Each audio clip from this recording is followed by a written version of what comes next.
Hello there and welcome back to the channel, and thank you for tuning in to today's video.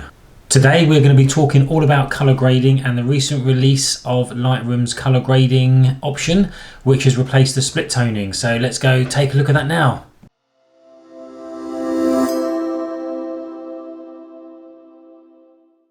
So recently I've been paying a lot more attention to how my colors look in my photos, and the photos that I'm sharing on Instagram I'm really trying to make to reflect the season that we're in. So I want my grid to be representative of summer, autumn. Most of the photos I take are outdoors, landscape, family trips, holidays, and most of my photos come from doing things like that. As a result, there's a definite shift in the colours on my Instagram grid. As the seasons move, you can see that it's getting a lot more orangey, a lot warmer, and there's much more of an autumn vibe to my photos now.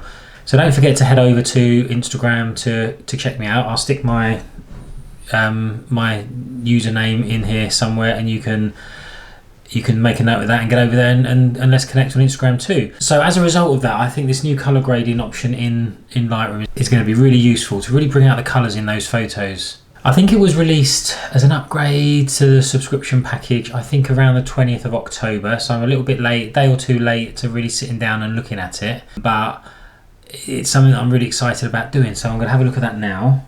So split toning used to give you the option to adjust the colors and to adjust the colours in the shadows and the highlights to give your photo that unique look that is unique to yourself, whatever that may be.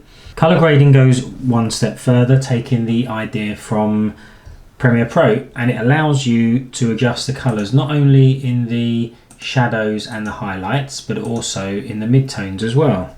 So you can see here the colour grading section has replaced the split toning section in the develop module down the right hand side. And looking at this, instead of having the sliders to control the colors, you now have these wheels, which I think are going to be a lot more precise. We're going to have a look at that now. So along the top here we've got this section here. So you've got the first option here is to work on all three at the same time: the midtones, the shadows and the highlights. Or if you wanted to, you can do them individually, which gives you a bigger wheel, and you can probably be a little bit more precise when adjusting these areas. Or if you wanted to affect the whole image as one, you can go to the button at the end here for the global tab, which affects the whole image as one rather than individually. But we're just going to reset that. Okay, so let's go to the shadows first of all. So you can see here you have the small circle in the middle of the wall, which that will determine the saturation of the colour. So no effect here at all. You zoom straight out and you get a real heavy pink or whatever colour you're on, and that will reduce as you go back towards the middle. How I tend to do it is I pump the saturation right up so that it's on the image and you can see it clearly. And then I kind of take the wheel to the colour that I'm looking for. So we're going to leave that there for now.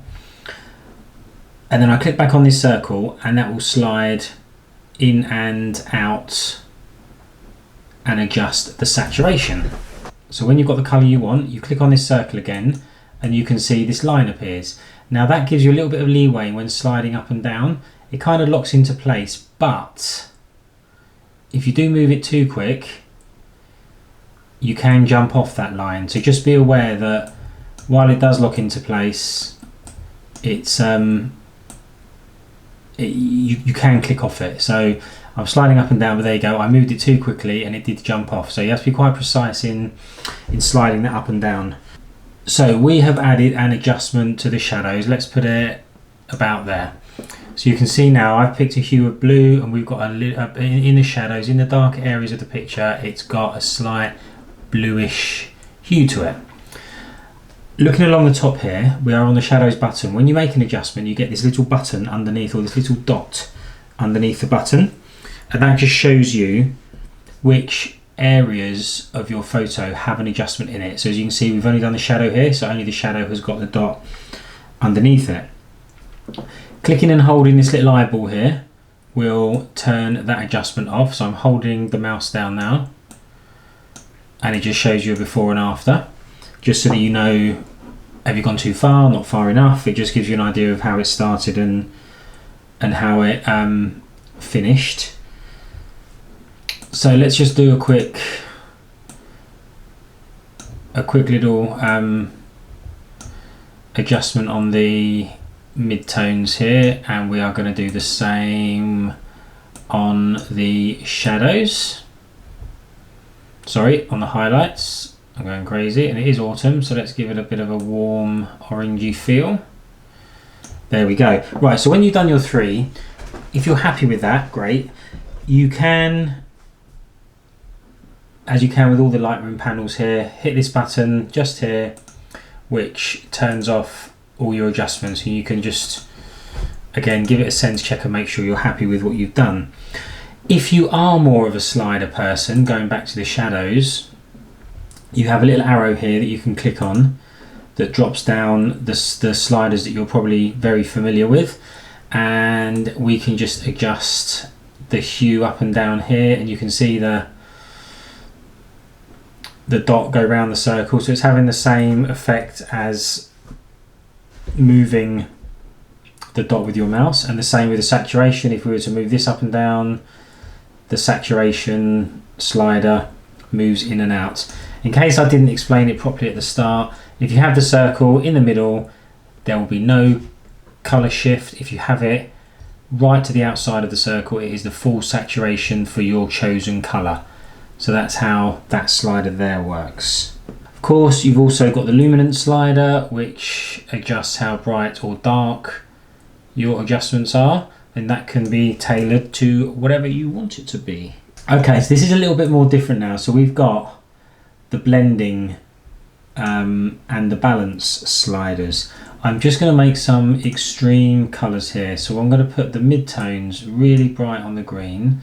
I'm going to put the shadows really far out on the blue, and I'm going to put the highlights really far out on the red. So the photo looks awful, but this is really just to demonstrate what these next 2 sliders do. So the blending slider, it kind of controls the difference between, or it controls the blend or the gradient between the shadows and the highlight. So if I move this all the way to the left, you can see that the shadows and the darker adjustments have more of an emphasis. If I move this all more to the right, you can see the oranges have come through from the highlights. Now, like I said, it's on 100. Either way, it looks horrendous, but it gives a good explanation of why that is, what that slider does. And the balancing slider, if we were just to reset the midtones here, sorry, on the blending one, it gives it a better, so you kind of got a definitive split. Half it's with the shadows are bluey, and the you've got the orange of the highlights where the sun is coming in on this side.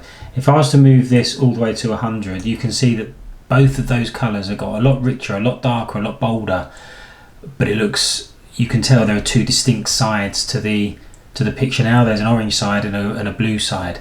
If you take that back towards the other way, it's a lot more subtle. It kind of blends from orange into green into bluey green, and it just looks a lot more natural.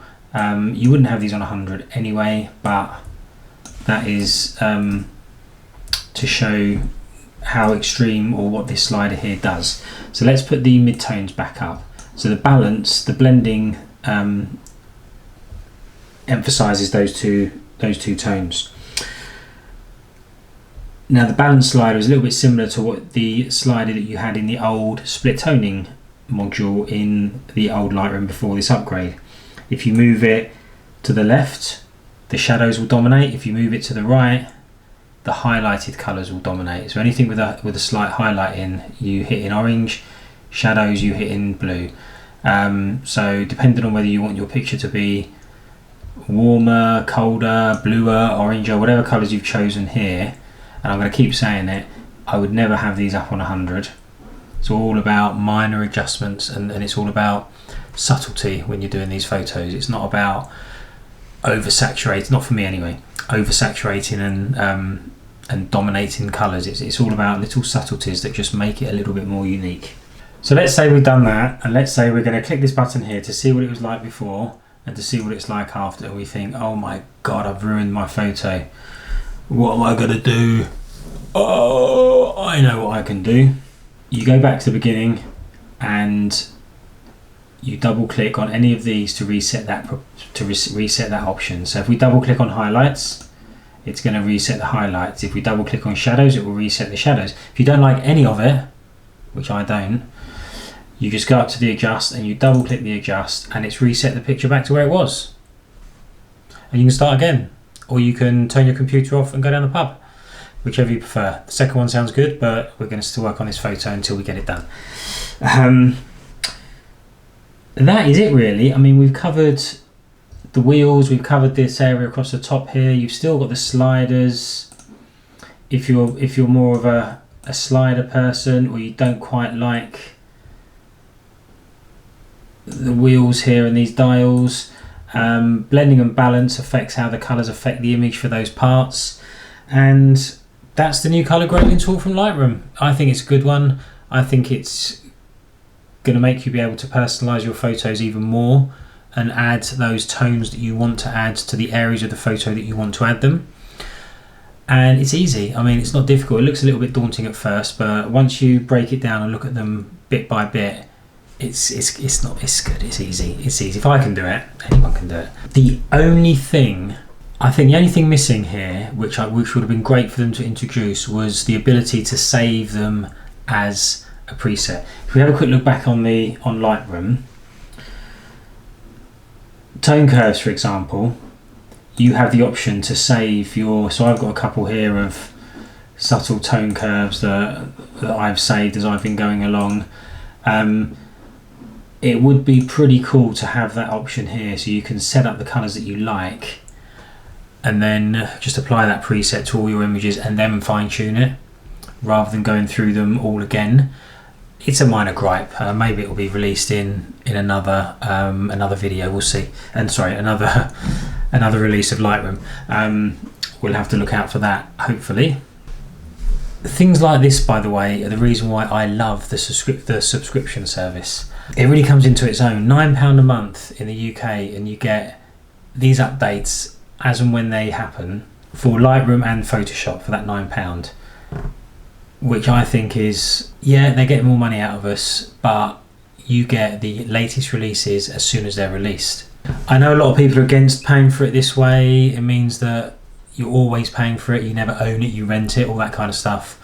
And they've got a valid point, but £100 a year, when Lightroom and Photoshop in the old days would have been several £100 to buy, so you're probably going to have 3 or 4 years of using it before you've spent more money than you would have done in the old days buying it, and you get all the updates straight away. You don't have to wait 3 or 4 years to be able to add color grading that other people have had 3 or 4 years ago. It's there, you've got it. Everyone's gonna have their own opinion. I like it. I think it's a good idea, and I never felt the justification of buying £400 on Photoshop for me to not really use it as much as I feel I should if I'd spend £400 on it. £8 a month, £9 a month.